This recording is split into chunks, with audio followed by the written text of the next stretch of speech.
Yo, it's JSF. How y'all doing? Hope everybody's doing well. And I wanted to do a new player guide, basically, kind of overall Guilty Gear Strive guide, but I wanted to do it in a specific way that kind of caters to like what I understand the best, what my audience would understand the best, and what will make the most sense. So there's a few reasons I wanted to do this video. One, obviously, being that my background is NRS games and Mortal Kombat, and most of the stuff on this channel has been Mortal Kombat related, so most of the audience and the viewership of the channel is used to that game, right? Also, a lot of people from just general fighting games, any other fighting games, are moving over to this game because it's a new game, it's got the best netcode, the FGC's kind of embracing it, so I think most people are gonna play it if they haven't already. Another reason is, well, not really a reason, but something that I saw was a few years ago, I believe Theory Fighter, so shout out to him, made a series of videos called the Street Fighter Guide to Guilty Gear, and it was about Guilty Gear X Hard, and I, as somebody who's familiar with Street Fighter, was like, oh, this is a really cool idea. I really like the idea of talking about a fighting game through the lens of another fighting game. I think that's really cool, and it can be really easy for people to understand if you do it that way. So I wanted to, you know what I mean, give it a shot for myself, so I want to try that out. So yo, it's JSF. Subscribe if y'all enjoyed the video. And here's the Mortal Kombat guide to Guilty Gear. Now, I say Mortal Kombat, but I will be referencing MK11 a lot. I will be referencing other NRS games. So this is a new player guide. If you're just from other, it's more tailored to fighting game players than flat out new players. Sorry. And if you have familiarity with other fighting games, it might help you. If you have familiarity with NRS games, it'll definitely help you.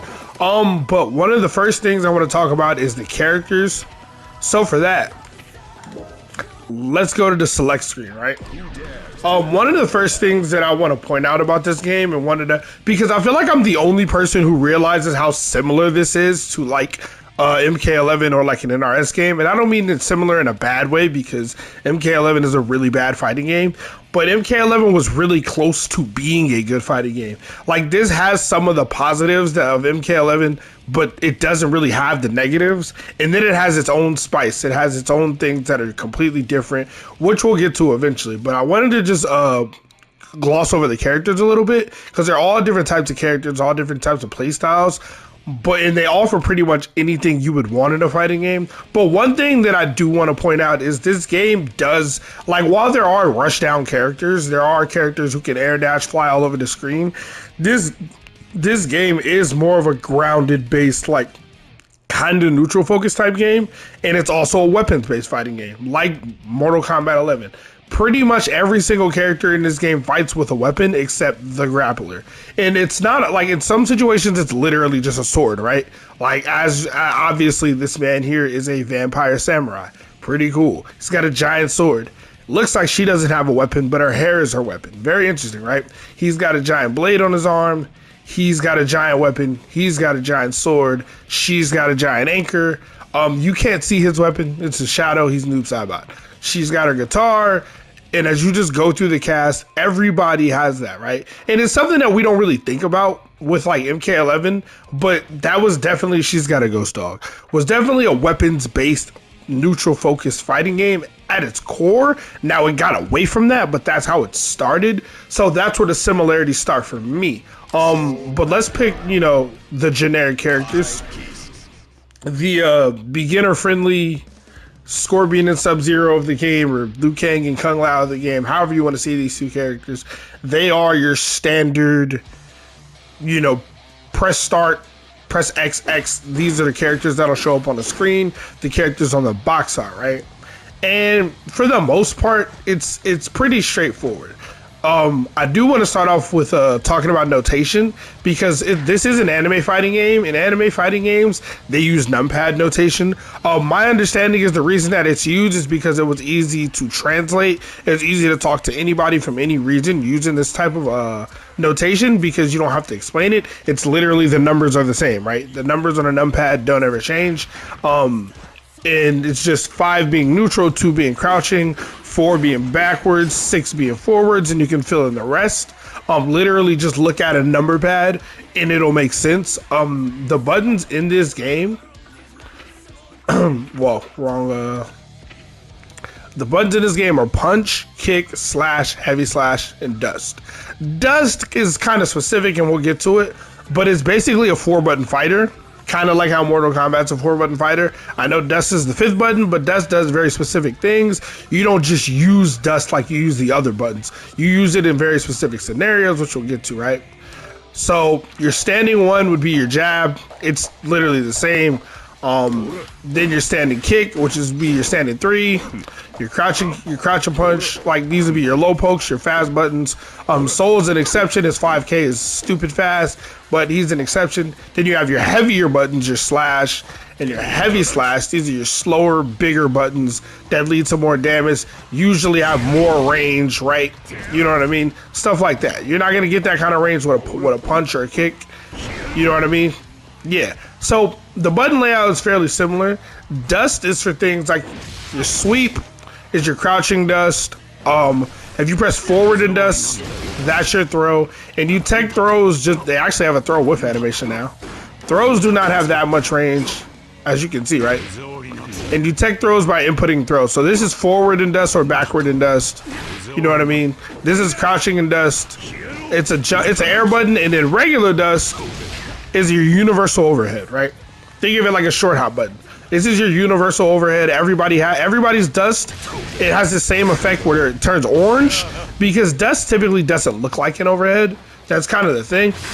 Sometimes it might, but usually, like this doesn't look like an overhead, right? But you see the orange flash, and that's what gives it away, right? You don't get much damage off of it. You can't special cancel it. The whole point of it is to catch them off guard with an overhead. If you want to really get damage off of dust, you have to charge it. So if you hold it, as you can see, right, the orange kind of expands. If you hold it, you get a full launch into a cinematic, right? Then you get a whole combo, but obviously this takes longer. This is honestly similar to something in Injustice, like a back 3 or a forward 3. That's what this reminds me of. Honestly, like a back 3 charge back 3 into a stage transition is kind of what that reminds me of, right? Reminds me of that. So think of it that way. Like I said, I'll reference other NRS games and stuff like that to kind of make things make more sense. Yeah, that's like some of the basics. Like less character specific things. Like the combo structure is kind of very similar. Now, for the most part, Soul's a bad example because he can do literally anything. For the most part, you need meter to combo. The meter's down there. You have 2 bars of meter. And then you have your burst. Let's talk about burst for a second, right? Burst. As you can see, right? Burst is your breakaway mechanic, your breaker mechanic. So if I'm getting hit, right? You know what I mean? Let's say I'm getting hit, whatever. I can burst to get him off me, right? I can 100% do that. Now, oh God, Kai is terrible at this. Okay, here we go. Now, if I were to block, I can still burst on block, right?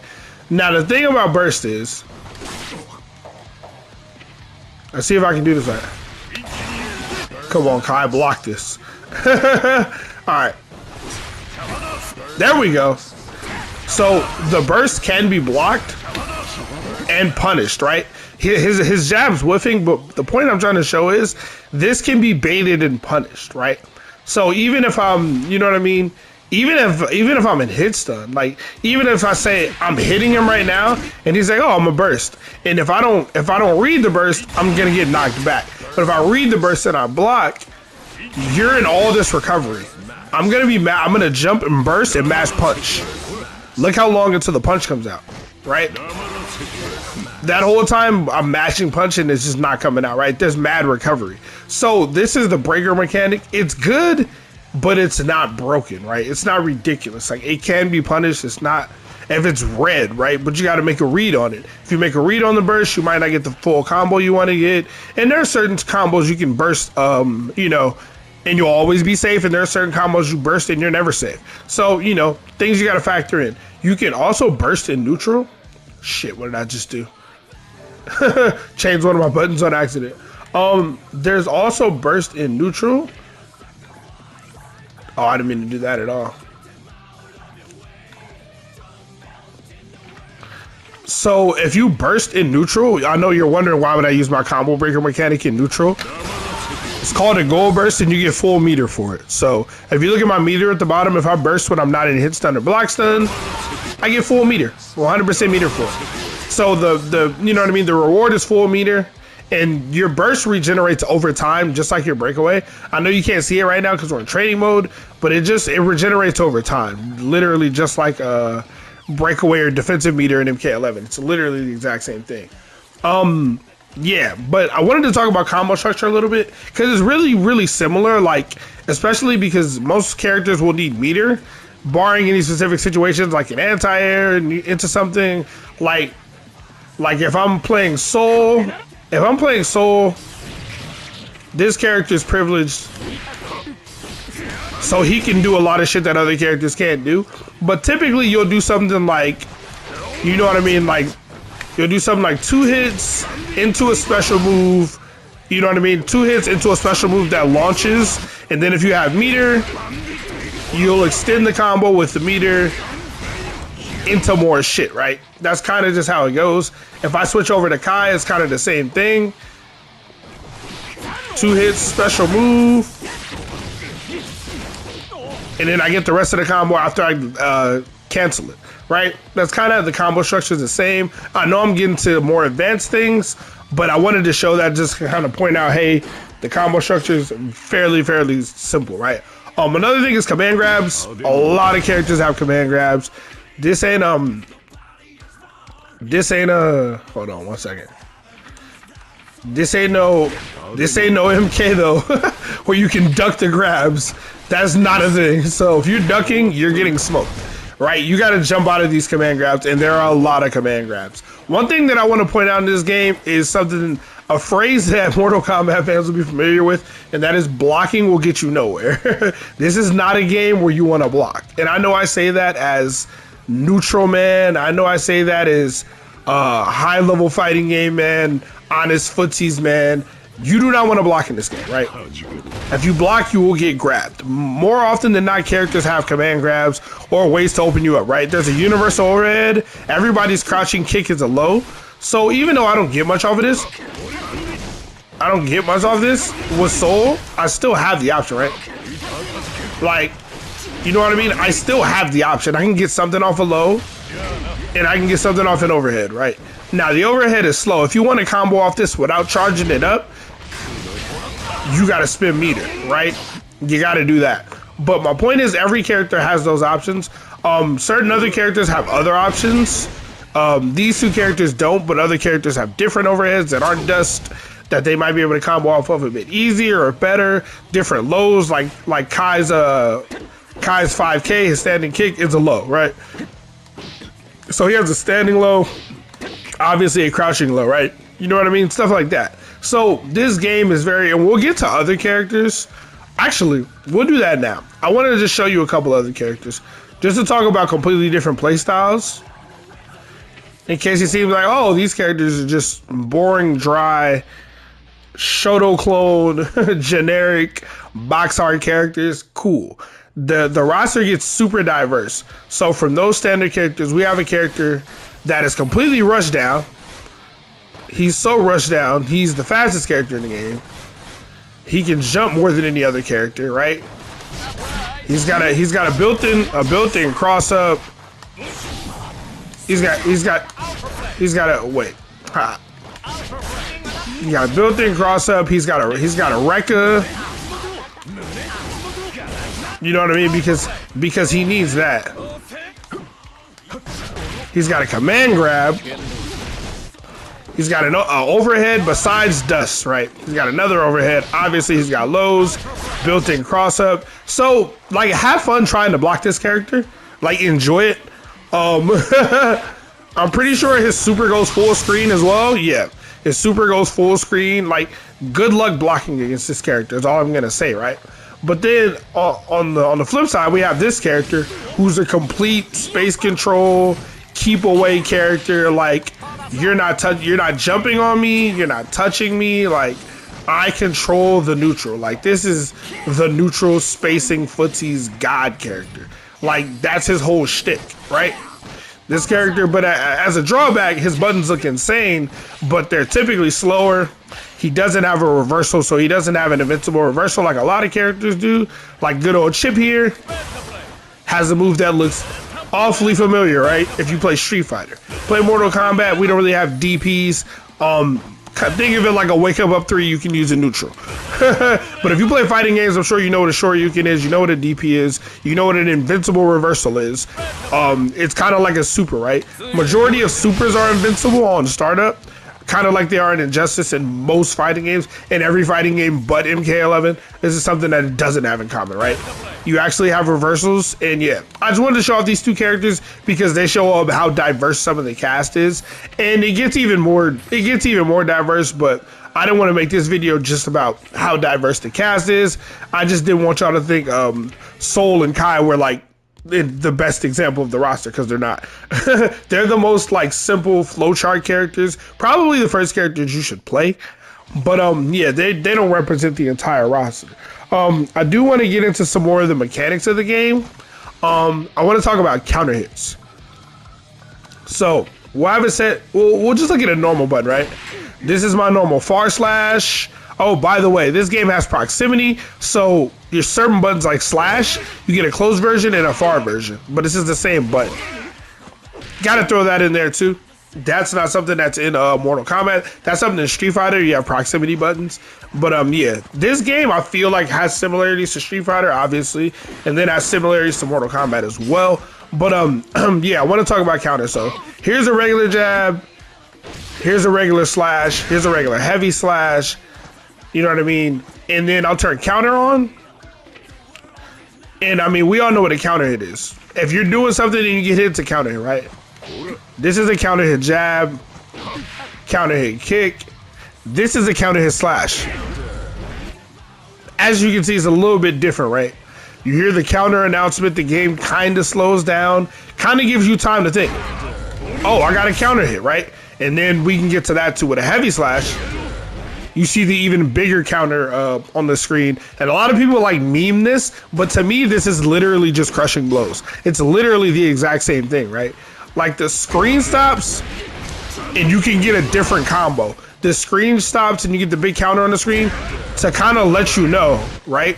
Like, oh, like now I can do things that I can't normally do, right?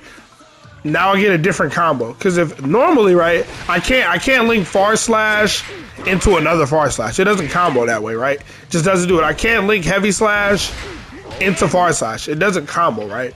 But when you get these massive ass counter hits, and you'll know because the game makes sure you can see it, right? Now that combos, right?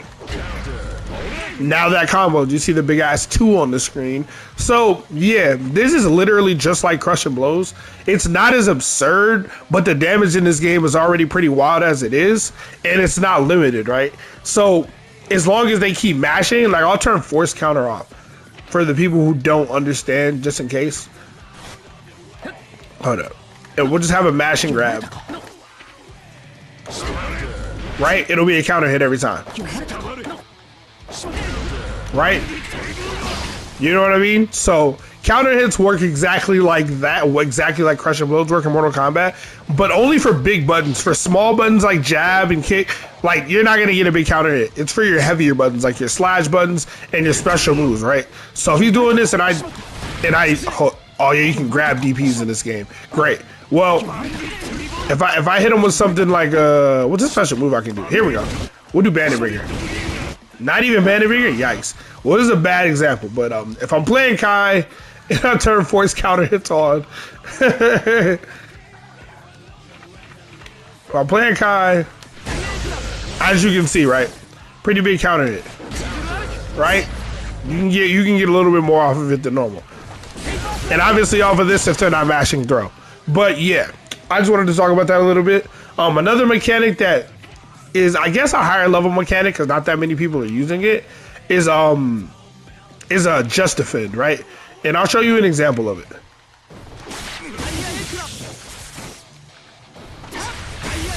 You see how it says just in the top left corner? This is literally the exact same as flawless blocking. You perform it the same way. It has basically the same.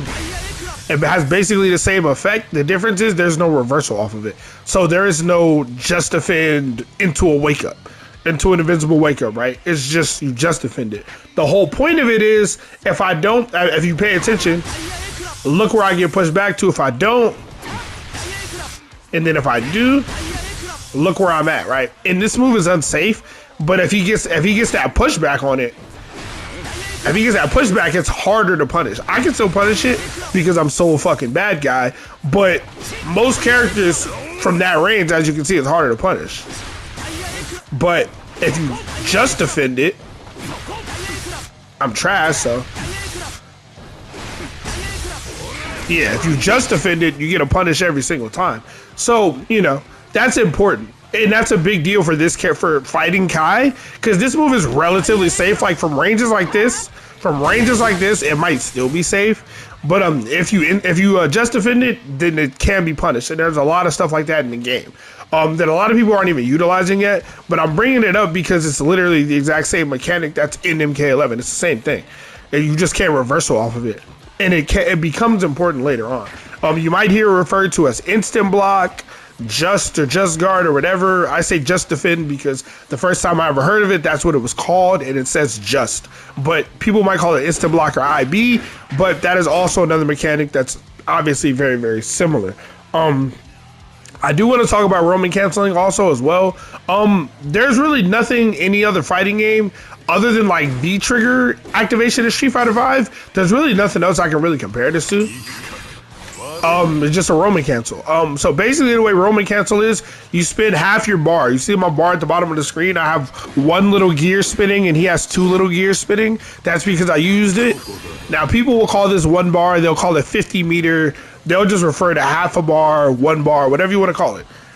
But I spin one of the little gears down there. I spin 50 meter, half my tension gauge, and I do this cancel. Now it's blue because I'm canceling nothing.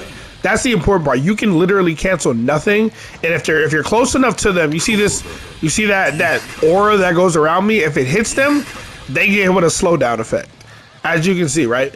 Now it's hard to show it, so we'll have good old Kai here perform an RC, and I'm gonna jump. I'm in slow-mo, right? That's what it does, but it does so much more, right? So you also use this for combos like I showed before. It slows them down and helps you with your launch, right? And it's not just for that special move. I can do any one. As you can see, that one's different, but we'll talk about that in a second. Right? It slows them down so you can get a better launch, right? You use like a special move as a launcher, then you use RC to continue your combo, right? That's kind of how it works with every character. That's how you use it in combos. Like I said, you can use it in neutral. You can also do dash into roaming cancel so you can drift forward instead of just doing it and staying in place, right? You can do it and go upward. If I'm not trash, yeah, you can go upward. You can go downward. You can go backwards. You know, you can go directions with it. The purple RC is more, so the blue RC is just random RC when you're not doing anything in neutral. Like, I'm not doing anything. The whole point of this is just to slow them down. Like, let's say somebody's jumping at you, right? And this is something I don't really see people do because it's not always that necessary. But every now and then you'll see somebody do this. Say he's gonna jump at me, right? I don't wanna do this. I don't know if this is gonna work or if I'm gonna get the damage I need. So when he jumps at me, I'm gonna slow down. I'm gonna slow down time with the RC. And if I wasn't trash, I would scoop him out of the air, but you get the point. But you can use this for anti-airing for all other kinds of purposes. Too early. But yeah, my point that I'm trying to show is you can air throw in this game. You can air throw. I'm just really bad at it. I'm still new to that. But yeah, you can air throw the same way you throw on the ground. You can use it for something like that. The last usage of roaming cancel I really want to. Oh wait, I do got to talk about PRC. So purple roaming cancel. Well, I can't do it off that move. as you can see, right, purple roaming cancel is historically it's used as kind of like an oh shit button. Like basically you do something unsafe and you want to cancel out of it. So like let's say this is where it really looks like fucking Mortal Kombat. I want a full screen fucking fly at you with this move, but this move is unsafe on block, right? And I think you're gonna block it. Well, oh shit, let me cancel that so I'm safe, right? And you can do this with any move, any special move, any normal, right? Like I can cancel my normal into that for if you want to do that, go for it. I don't know what that does for you. You just can't do it with DPs because these are invincible reversals. You cannot cancel that because that would be too OD. But yeah, this is usually if you do something unsafe and you're about to get punished and you're still in recovery, that's when you use it. It's like this has a lot of recovery. I want to cancel that, right? So that's what that's for. Now the last usage of RC I want to talk about is YRC. Yellow RC is basically a push block. It's literally whatever you want to call it, a push block, a block breaker, alpha counter, whatever you want to call it. That's basically what this is. It's a get off me button. It's a universal get off me button for, for one bar, right? Now I'm at advantage, right? Now I can move, I can go back, I can press a button, I can do what I want to do. Pretty good to know about, especially for the characters that don't have reversals. They don't have invincible reversals to get you off of them, or I don't have super, I can't make him get off of me. So I'm gonna YRC, right? You know what I mean? Back up. So that's what that's for. That's really useful as well.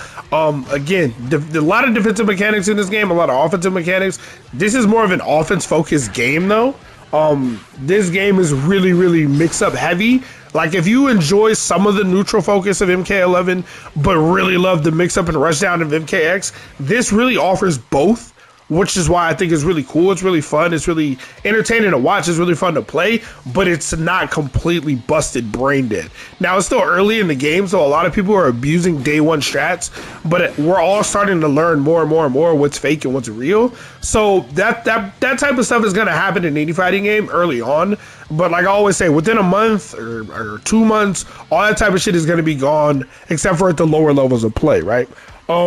Couple other things I want to bring up. Air dashing. Now, obviously, Mortal Kombat doesn't have air dashing, but Injustice does. And the air dashing is a lot like it is in Injustice. It's easier to perform because it's ArcSys, and it was easier to perform in Dragon Ball. You can also equip a dash button, which I highly, highly, highly recommend. If you play this game, use the dash button. Use it. There's no reason not to use it unless your controller config doesn't, like, you can't do it because you play on a stick or whatever. Use the dash button. It makes it so much easier. Now I can instant air dash with the D-pad because I play Dragon Ball and I learned how to do it. It's a little easier than it is in Injustice, but you can also use it with a dash button. Kind of makes it very consistent, very, very easy. I also want to talk about wall breaks.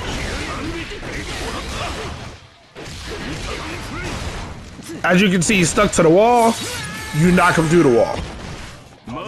Now, positive bonus is something specific to Guilty Gear. You can see my meter going up for no reason. While I'm in this positive bonus, I also get a slight damage buff and a slight defensive buff. Just good to know. But the wall break system, it's different. Like, Injustice has back 3 and a stage transition, but I think that's more similar to Dust in this. This is different because the wall itself can take a certain amount of hits, or like if the character takes a certain amount of hits, they'll wall break easier, right? So like if I do this, like I haven't even touched the wall yet, right? He hit the wall twice and then it broke, right? But in this situation, look how many times he hit the wall and it still broke so late, right? So it's kind of based on how many times you hit him in the combo. You know what I mean? How much damage, and like we're still trying to figure out the wall itself, but basically longer, bigger combos tend to wall break faster and heavier buttons. I can wall break with jabs, right? It's definitely possible. Like, as you can see, the wall starting to crack. It's definitely possible to wall break with jabs, but it takes a lot of them. It takes like 7 of these, right? So yeah, that's that wall break mechanic. It's kind of similar, kind of different, and it has its own spin on it with it being raising attention gauge and giving you offensive meter. Another thing I want to talk about is defensive play. This is something that is kind of like MK, kind of not, kind of like Injustice. As you can see, I'm backing up and it's saying danger. Now it says negative penalty, and literally all my meter is gone. Look at Kai's meter right now, bottom right. Meter is gone. If you don't play offensively, if you backdash too much, right? If you walk back too much, backdash too much, jump back too much, you're gonna get in danger, right? And then when danger is the warning. Now I need to start going forward. Now I'm good, but if I backdash again, danger. Shit, I gotta, like, this game forces you to play offensively.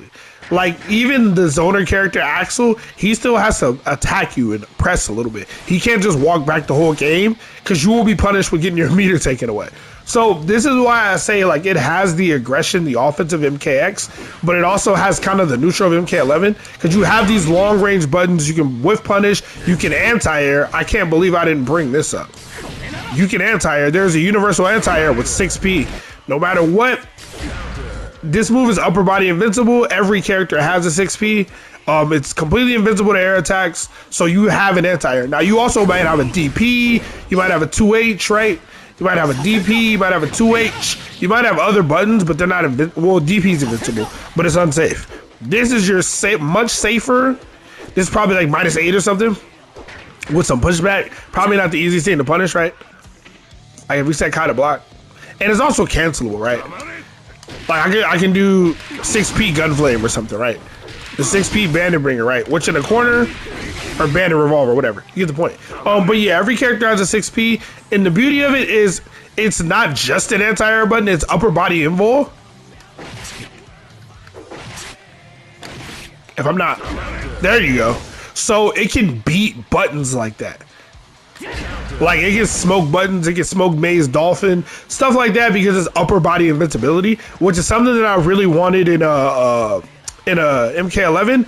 Not a full upper body invincibility, but give us a button, like maybe make down 2s invincible to air attacks or something. Like, it would have helped anti-airing a lot. So while you can jump, you can air dash. There are characters who can triple jump. There are characters who can double air dash, and it sounds insane until you realize, fam, I'm just gonna 6P it. Like, you know what I mean? Like, you have that option, which is how it ends up being neutral focused, like, at higher levels of play, because you don't want to do something crazy unsafe, especially if you don't have meter. Now, if you have meter, I can DPRC all day, because you can't roaming cancel invincible reversal on whiff, but you can on block, and I'm still plus. So, you know what I mean?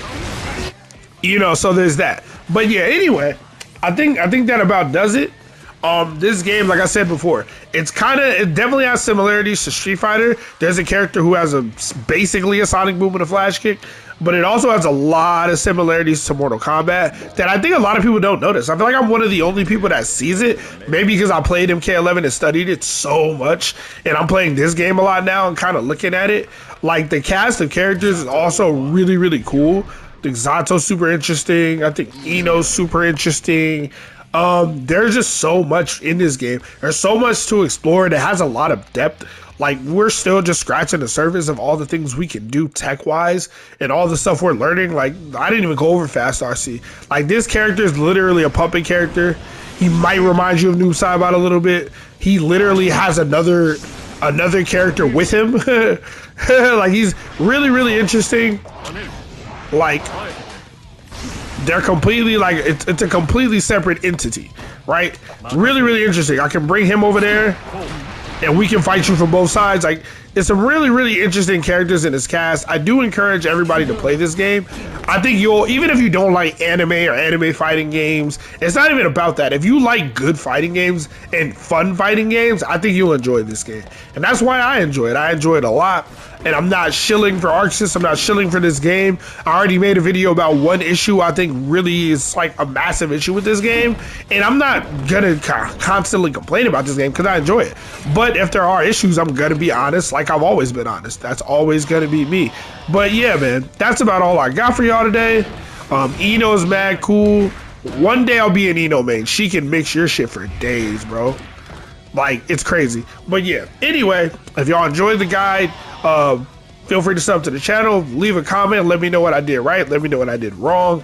And other than that, have a good day, man. I'm gonna go ahead and get up out of here. I think I'm getting sick. JSF, I'm out. Peace.